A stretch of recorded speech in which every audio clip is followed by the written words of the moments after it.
Alright, solve natin ang puzzle nito mga boss, no? Para kay Boss Joel Oliver, okay.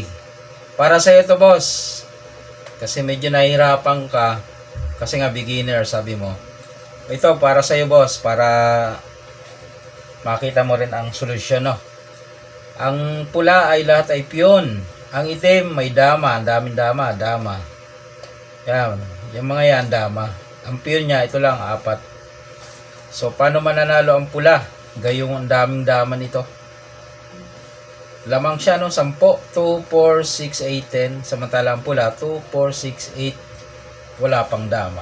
Okay. Boss Oliver, ganito lang oh. Dito lang ang sulong. Yan. Kakain. Tapos, pakain mo ito. Kakain ulit. Yan. Sunod, bossing. Dito naman. Kakain ulit yon. Kain. Oh, wag ito ikain mo, itong isa. Yan.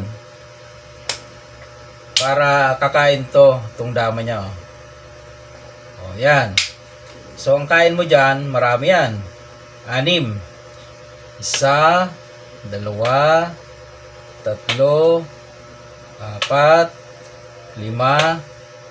6. Oh, kunin mo na yung 6 na yon. 2, 3, 4, 5, 6. Yan. So, ibig sabihin, lamang ka ng isang piyesa. So, pwede kang manalo, no? Halimbawa, inunahan ka dito, nag-real. O, dito ka rin. Sakaling sumubo siya dyan, okay lang. Kasi 3 sa'yo, 2 kanya. Lamang ka pa. Ay, paano kung dito siya? Dito ka lang. Dito siya. Dito ka lang. Dito siya. Susubo eh. Adi, dito ka. Ngayon, dito siya. Wala namang iba eh. Walang maganda oh. No? Oh. Pag dito siya, di pwede mong singitan.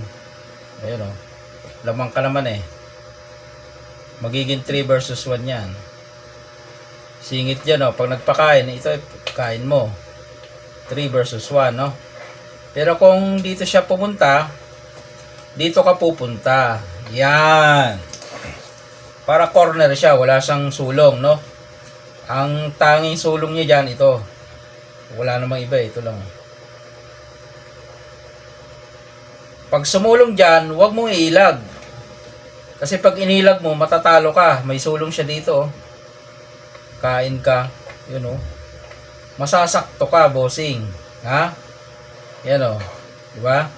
Pag sulong mo doon, dito siya, huwag mong iilag. Ang gawin mo, dito ka lang. Kain siya.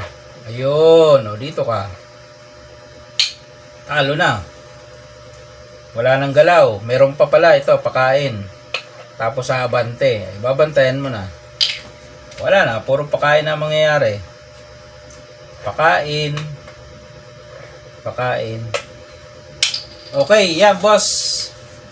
Boss Joel Oliver. Yan po yung solution dyan, no? Madali lang naman. Basta makita mo yung key move ay okay na. Yan boss, para hindi ka na masyadong nag-iisip.